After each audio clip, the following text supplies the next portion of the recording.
Étudier la Bible, un podcast hebdomadaire pour approfondir la Bible, parole de Dieu. Bonjour à tous, on se retrouve cette semaine pour la suite du premier chapitre de 2 Samuel. Donc David avait fait preuve de prudence, rappelez-vous la semaine dernière, prudence et sagesse. Il avait démasqué cet Amalécite et donc indirectement échappé à un piège qui lui était tendu concernant sa royauté. Alors on va lire 2 Samuel chapitre 1 et on va lire les versets 17 à 27.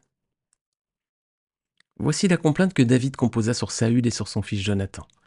Il ordonna de l'enseigner aux Judéens.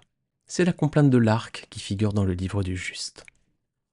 L'élite d'Israël a été blessée sur tes collines. Comment des héros ont-ils pu tomber? Ne l'annoncez pas dans Gath, n'en proclamez pas la nouvelle dans les rues d'Ascalon.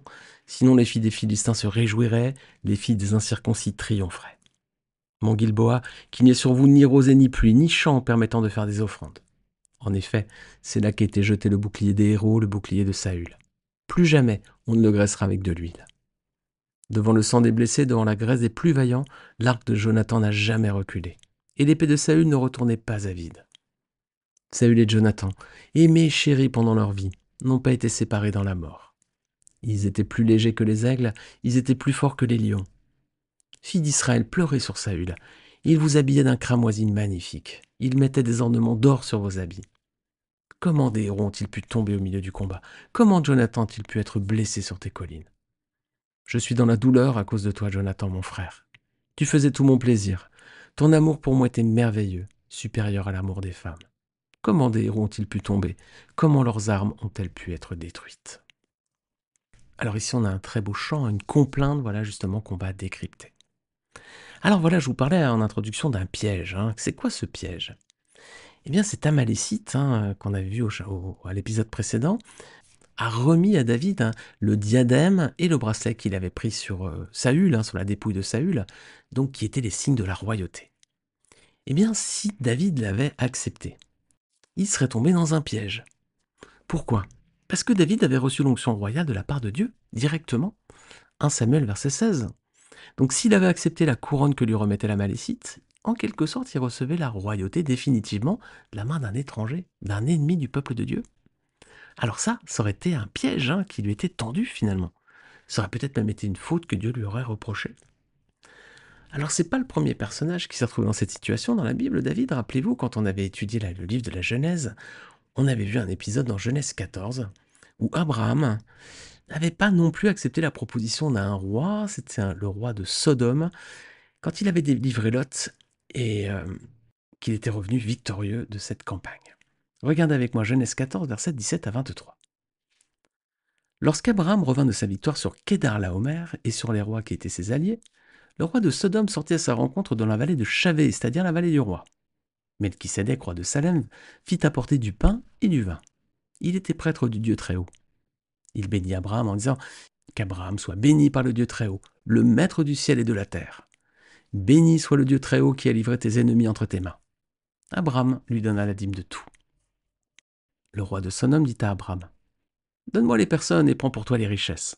Abraham répondit au roi de Sodome: Je le jure, la main levée vers l'Éternel, le Dieu Très-Haut, le maître du ciel et de la terre, je ne prendrai rien de tout ce qui t'appartient, pas même un fil ni un cordon de sandales, afin que tu ne puisses pas dire « c'est moi qui ai enrichi Abraham ». Alors dans cette scène, il y a deux personnages. Donc. D'un côté, il y a Melchisédek. Alors Melchisédek, il représente le Seigneur Jésus. Pourquoi? Parce que regardez, Melchisédek, déjà, ça signifie roi de justice. Et puis il est indiqué ici qu'il est roi de Salem, ce qui veut dire roi de paix. Et Jésus est à la fois roi de justice et roi de paix. Ensuite, Melchisédek fait apporter du pain et du vin. Alors ça, les amis, on voit vraiment la Sainte Seine ici. La Sainte Seine qui est le symbole du corps et du sang de notre Seigneur Jésus qui ont été donnés pour nous à la croix pour payer le prix de nos fautes. Et c'est comme cela que Jésus l'explique. Regardez avec moi Matthieu 26, versets 26 à 29. Pendant qu'il mangeait, Jésus prit du pain et prononça la prière de bénédiction. Puis il le rompit et le donna aux disciples en disant « Prenez, mangez, ceci est mon corps ». Il prend ensuite une coupe et remercia Dieu, puis il la leur donna en disant « Buvez-en tous, car ceci est mon sang, le sang de la nouvelle alliance, qui est versé pour beaucoup, pour le pardon des péchés. Je vous le dis, je ne boirai plus désormais de ce fruit de la vigne, jusqu'au jour où je le boirai nouveau avec vous dans le royaume de mon Père. » Alors ici, donc, on a le symbole du corps et du sang de notre Seigneur Jésus qui ont été donnés pour nous à la croix. Donc, symbole de la Sainte Seine ici. Et puis ensuite, Melchisédek, il était aussi prêtre du Dieu très haut. Et Jésus aussi était prêtre. Regarde avec moi plusieurs passages dans Hébreu. On va commencer par Hébreu chapitre 2, versets 17 à 18. Ça parle de Jésus et le verset nous dit « Par conséquent, il devait devenir semblable en tout à ses frères, afin d'être un grand prêtre rempli de compassion et fidèle dans le service de Dieu, pour faire l'expiation des péchés du peuple. En effet, comme il a souffert lui-même lorsqu'il a été tenté, il peut secourir ceux qui sont tentés. » Ensuite, on peut regarder un autre passage dans Hébreu toujours, chapitre 7, versets 21 à 22. En effet, si les Lévites sont devenus prêtres sans qu'un serment soit prêté, Jésus l'est devenu à travers le serment prêté par Dieu, qui lui a dit « Le Seigneur l'a juré et il ne se rétractera pas, tu seras prêtre pour toujours, à la manière de Melchisédek. » C'est pour cela que Jésus est le garant d'une bien meilleure alliance. Alors vous voyez ici, on a clairement le lien avec Melchisédek. Et on peut lire également, alors vous pouvez relire tout Hébreux 8, versets 1 à 13, je vais juste lire Hébreux 8, verset 1, qui nous dit « Le point capital de ce qui vient d'être dit, c'est que nous avons bien un tel grand prêtre, qui s'est assis à la droite du trône de la majesté divine dans le ciel. » Donc, Melchisédek représente Jésus-Christ, roi de justice, roi de paix, le pain et le vin, symbole de la scène, et puis également donc le titre de prêtre du Dieu très haut. Alors le second personnage, le roi de Sodome, c'est qui du coup ? Eh bien lui, il préfigure Satan. Hein, c'est le roi de Sodome, donc c'est lui qui gouverne cette ville, qui est la ville qui symbolise vraiment le péché. Hein. Donc c'est lui qui gouverne cette ville, alors, la ville de Sodome. Hein, vous vous rendez compte ? Du coup, voilà, on a vraiment une préfiguration ici de Satan qui domine ce monde de péché. Et regardez bien le roi de Sodome dans cette affaire, hein, il ne veut pas d'argent. Hein. Qu'est-ce qu'il demande ? Les âmes. Voilà ce qu'il dit à Abraham. Donne-moi les personnes et prends pour toi les richesses, voilà. Lui, ce qu'il veut, Satan, c'est les âmes des pécheurs, c'est surtout ça. Hein. L'argent, ça l'intéresse pas finalement. Lui, ce qu'il veut, c'est les âmes des pécheurs, hein, pour les condamner devant Dieu, pour qu'ils soient perdus. Hein. Regardez ce que Jésus a dit à Pierre. Hein, c'est juste avant que l'apôtre Pierre ne soit éprouvé, qu'il renie Jésus par 3 fois. Regardez ce que va lui dire Jésus juste avant. Luc 22, versets 31 à 32. Le Seigneur dit « Simon, Simon, Satan vous a réclamé pour vous passer au crible comme le blé. Mais moi j'ai prié pour toi, afin que ta foi ne disparaisse pas. Et toi, quand tu seras revenu à moi, affermis tes frères. » Alors on voit ici que Satan a réclamé les âmes des disciples, et notamment tout particulièrement Pierre dans cet épisode. Alors on avait fait tout un épisode, c'était lorsqu'on avait étudié Genèse 14, ça s'appelait Melchisédek, le roi qui préfigure Jésus-Christ, vous pouvez le retrouver si vous voulez, c'était Genèse 14. Alors donc David a refusé la couronne et le bracelet tendu par ce jeune homme, cet Amalécite, comme Abraham avant lui avait refusé ce que lui avait tendu le roi de Sodome. Et bien Jésus aussi va refuser un jour une proposition finalement d'une certaine royauté finalement. C'est dans le désert quand il est tenté, il y a Satan qui vient le voir et qui lui propose de lui donner l'autorité et la gloire si le Seigneur l'adore. Mais il n'a pas pu faire plier Jésus, c'est Jésus qui a triomphé de lui bien sûr. On va lire ce passage, c'est dans Matthieu 4, versets 8 à 11. Le diable, le transporta encore sur une montagne très élevée, lui montra tous les royaumes du monde et leur gloire et lui dit « Je te donnerai tout ça, si tu te prosternes pour m'adorer. » Jésus lui dit alors « Retire-toi, Satan. En effet, il est écrit, c'est le Seigneur ton Dieu que tu adoreras et c'est lui seul que tu serviras. » Alors le diable laissa. Et voici que des anges s'approchèrent de Jésus et le servirent. Alors voilà, Jésus ici, très clairement, il a refusé l'offre de Satan. Il n'est pas tombé dans le piège. Et du coup, David, quand il refuse le diadème et le bracelet qui est proposé par l'Amalécite, qui est tendu devant lui, eh bien David décline l'offre. Pourquoi ? Parce que ça aurait rendu sa royauté en partie légitime. Il aurait finalement reçu les attributs royaux de la part d'un étranger et d'un menteur. Voilà donc par sa prudence et sa sagesse, David a préservé son trône et il a accompli pleinement la volonté de Dieu pour lui. Alors David donc va faire mourir cet homme et il va rédiger une complainte donc sur Saül et Jonathan à partir du verset 17. Alors qu'est-ce qu'on peut dire de cette complainte ? Premièrement, David n'a pas un désir de vengeance. Il ne se réjouit pas de la disparition de son ennemi. Et ça, c'est une bonne attitude, les amis, qu'on devrait reproduire. Regardez Proverbe 24, verset 17. Si ton ennemi tombe, ne te réjouis pas. Voilà les amis. Souvent on peut avoir cette attitude de dire « Ah ben voilà, c'est bien fait pour lui. Voilà, là. Finalement, la punition est retombée sur sa tête. Il a payé pour ce qu'il m'a fait. » Voilà, on est très content lorsqu'on voit quelqu'un qui nous embête un peu chuter ou avoir une épreuve peut-être dans sa vie. Mais les amis, on ne doit pas haïr nos ennemis. Et oui, on doit plutôt les aimer. C'est ce que nous dit Jésus, c'est ce qu'il enseigne à ses disciples et c'est aussi pour nous. Regardez Matthieu 5, versets 43 à 48. Alors le Seigneur, vous allez voir, il met la barre très très haut. Ici, il dit, vous avez appris qu'il a été dit, tu aimeras ton prochain et tu détesteras ton ennemi. Mais moi je vous dis, aimez vos ennemis, bénissez ceux qui vous maudissent, faites du bien à ceux qui vous détestent, et priez pour ceux qui vous maltraitent et qui vous persécutent, afin d'être les fils de votre Père céleste.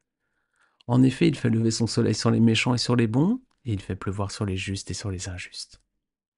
Si vous aimez ceux qui vous aiment, quelle récompense méritez-vous? Les collecteurs d'impôts n'agissent-ils pas de même? Et si vous saluez seulement vos frères, que faites-vous d'extraordinaire? Les membres des autres peuples n'agissent-ils pas de même? Soyez donc parfaits, comme votre Père céleste est parfait. Alors dans ce passage, on voit le Seigneur Jésus, il fait 4 injonctions. Nous devons aimer nos ennemis, les bénir, leur faire du bien et prier pour eux. Pas facile, hein? Pas facile, hein? Mais le Seigneur n'a jamais dit que ce serait simple, hein? N'a jamais dit que ce serait facile, hein? Bien au contraire, hein? Le Seigneur veut nous emmener toujours au-delà de notre instinct finalement, de notre impulsion, de notre nature. Oui, il veut nous emmener vers le bien et le bien jusqu'au bout. Et ça, c'est pas facile, les amis. Mais le Seigneur n'a jamais dit que ça l'était de toute façon, encore une fois. Alors, on va regarder un peu dans le détail cette complainte. Donc, déjà verset 18, hein, David demande d'enseigner cette complainte aux Judéens. Alors en faisant ça, il voulait certainement enseigner plusieurs choses au peuple, au moins 2, peut-être 3. C'était premièrement, il ne devait retenir finalement que les bons côtés de Saül. Hein. On a vu que dans cette complainte, il n'y avait que les bons côtés hein, de ce personnage pourtant qui était loin d'être irréprochable. Il voulait aussi peut-être que les Juifs connaissent les qualités de Jonathan, hein, qu'elles soient reconnues. Et peut-être, troisièmement, peut-être que David voulait également que les Israélites sachent comment se comporter avec leurs adversaires, surtout lorsque ce sont des frères. Parce que Saül, c'était un Israélite, c'était pas un ennemi du peuple de Dieu, finalement, c'était pas un homme issu du peuple d'Amalek ou des Philistins ou autre, c'était un Israélite comme eux, un Juif. Hein. Alors cette complainte va s'appeler la complainte de l'arc et elle va figurer dans le livre du Juste. Alors c'est un livre qui est également mentionné à une autre reprise dans la Bible, dans Josué 10, verset 13. On lit que le soleil s'arrêtait, la lune suspendit sa course jusqu'à ce que la nation se soit vengée de ses ennemis. Cela n'est-il pas écrit dans le livre du Juste? Le soleil s'arrêta au milieu du ciel et ne s'empressa pas de se coucher durant presque tout un jour. Alors donc, ce passage dans Josué 10, 13 est écrit donc dans le livre du Juste, et ici la complainte de l'arc est écrite également dans ce livre. Alors, c'est quoi ce livre du Juste? On n'en a aucune trace, les amis, tout simplement. Hein. Il y a bien un livre apocryphe appelé le livre du Juste, mais il ne peut pas être considéré comme fiable. Hein. C'est pas du tout inspiré, hein, ça se voit rapidement. Alors voilà, tout simplement, hein, si le Seigneur n'a pas voulu que ce livre soit inclus dans la Bible, ce livre du Juste, c'est qu'il avait peut-être pas assez d'intérêt pour nous. Hein, donc finalement, ce sont des épisodes qui sont déjà dans la Bible hein, qu'on voit ici. Donc on le retrouvera sans doute jamais ce livre. Hein, pour une bonne raison, c'est que la Bible est complète aussi. Hein, il n'y a plus rien à ajouter, tout est complet. Avec la révélation complète de Jésus-Christ à présent, il n'y a plus besoin d'ajouter quoi que ce soit. D'ailleurs, Apocalypse 22 nous exhorte à ne rien ajouter à ce livre. Donc les amis, n'attendons pas de retrouver ce livre du Juste. Alors cette complainte de David, elle peut être divisée en 7 parties. Alors tout d'abord, première partie, c'est les versets 19 à 20, c'est la chute des héros, hein, Saül et Jonathan. Ensuite, verset 20, deuxième partie, il y a l'interdiction d'annoncer cette nouvelle aux Philistins pour pas qu'ils se réjouissent. Verset 21, troisième partie, c'est la malédiction pour les monts Gilboa. Quatrième partie, verset 21-23, c'est l'éloge sur Saül et Jonathan, et là c'est la mise en avant de leur qualité. Verset 24, il fait mention donc aux filles d'Israël hein, pour leur rappeler qu'elles devaient leur abondance hein, à Saül. Sixième partie, c'est les versets 25 à 26. Là, c'est David qui pleure Jonathan, dont l'amitié était même supérieure à l'amour des femmes, nous dit-il. Et verset 27, donc septième et dernière partie, c'est le rappel de la chute des héros. Alors, que nous enseigne cette complainte, les amis? Eh bien, c'est que David ne mentionne pas déjà, hein, comme on l'a dit, le passé trouble de Saül. Hein. Il ne met pas en avant sa désobéissance à Dieu, il ne rappelle pas que Dieu l'a rejeté, il mentionne seulement ses qualités et son courage. Et dans cette complainte, il n'y a aucune trace de ressentiment. On ne voit pas de rancune, il n'y a pas de vengeance, non. Au contraire, David, qu'est-ce qu'il fait? Il témoigne d'un esprit de pardon et de bonté à l'égard de Saül. Et ça, les amis, c'est à l'image de Dieu, hein, finalement, qui pardonne nos fautes aussi. Hein. David a pardonné à Saül, comme Dieu nous pardonne à nous aussi. Regardez Michée 7, verset 18. Quel Dieu est semblable à toi? Tu pardonnes la faute, tu oublies la révolte du reste de ton héritage. Il ne garde pas sa colère à toujours, car il prend plaisir à la bonté. Alors donc David a eu cette attitude, et cette attitude, c'est celle aussi que Dieu attend de nous, les amis. Nous devons pardonner à ceux qui nous ont offensés. Matthieu 6, versets 12 à 14, le Seigneur nous le dit. Dans sa prière, il dit « Pardonne-nous nos offenses, comme nous aussi nous pardonnons à ceux qui nous ont offensés. Si vous pardonnez aux hommes leurs fautes, votre Père céleste aussi vous pardonnera. » Donc nous devons pardonner à ceux qui nous ont offensés, comme Dieu nous a pardonné lui aussi en Christ. Dieu ne fait pas que dire, il fait également. Regardez bien Éphésiens 4, verset 32. Soyons bons et pleins de compassion les uns envers les autres. Pardonnez-vous réciproquement comme Dieu nous a pardonné en Christ. Voilà, Dieu nous a pardonné, mais il ne nous a pas pardonné comme ça, d'un coup de baguette magique on dirait. Non, il nous a pardonné en Christ. Et donc ça passe par le sang de Jésus et son corps qui ont été donnés sur la croix pour nous. Alors voilà, ce chapitre premier de 2 Samuel, il est riche d'enseignements. Ce qu'on voit ici, c'est que Saül est honoré. Et nous aussi, on doit donc aimer nos ennemis, on ne doit pas se réjouir dans leur chute, on doit les honorer, même s'ils disparaissent. Saül faisait partie du peuple de Dieu, donc c'est l'image ici d'un frère ou d'une sœur qui aurait péché, peut-être contre nous. On doit avoir compassion, on ne doit pas se réjouir de leur chute et on doit les honorer. Alors Saül est honoré, mais l'Amalécite, lui, il est mis à mort. Alors ici, qu'est-ce qu'on peut voir? C'est que l'Amalécite, lui, il faisait pas partie du peuple de Dieu, c'était un ennemi du peuple de Dieu. Là, c'est l'image de ceux qui sont contre les chrétiens, finalement. Alors ici, les amis, la situation est différente parce qu'on ne doit pas avoir de pitié pour notre véritable ennemi. C'est le diable. On doit à la fois déjouer ses pièges et le démasquer. On doit combattre le péché jusqu'à la mort, les amis. Au moins au sens figuré, bien sûr. Mais ici, la Malécite, alors, on peut dire qu'il représente peut-être les ennemis du peuple de Dieu, mais il représente surtout l'ennemi du peuple de Dieu, qui est Satan lui-même. Parce que là, il n'y a pas de compassion, il n'y a pas de pardon. Là, il y a de la vengeance, clairement. Et le Seigneur ne nous demande pas de nous venger de nos adversaires, non. Par contre, de ne rien céder à l'ennemi, oui. Donc les amis, faisons du bien à ceux qui nous persécutent et qui nous maltraitent, mais n'ayons aucune pitié, aucune tolérance face au péché et face à Satan lui-même. Faisons comme David, qui n'a pas été naïf, qui a confronté cet homme et qui a démasqué son péché et le piège qui lui était tendu. Amen les amis. Amen, que le Seigneur nous donne cette sagesse dont nous avons tant besoin. David faisait preuve de beaucoup de sagesse, c'est vrai, si nous craignons, quant à nous, bien d'en manquer, on peut la demander à Dieu, il nous la donnera sans nous faire de reproches. C'est ce que nous dit Jacques, chapitre 1, verset 5. Si quelqu'un parmi vous manque de sagesse, il doit la demander à Dieu, et Dieu lui donnera cette sagesse. En effet, Dieu donne à tous généreusement, sans faire de reproches. Amen. Amen les amis. Eh bien écoutez, j'espère que cet épisode aura été édifiant, que le Seigneur nous aide encore à bien comprendre sa parole, pour bien ensuite la mettre en pratique et bien nous comporter devant lui et devant les hommes. On se retrouve la semaine prochaine, Dieu voulant. Si le Seigneur n'est pas revenu, on se retrouvera la semaine prochaine pour un nouvel épisode. Donc ce sera le chapitre 2 de 2 Samuel. À très vite.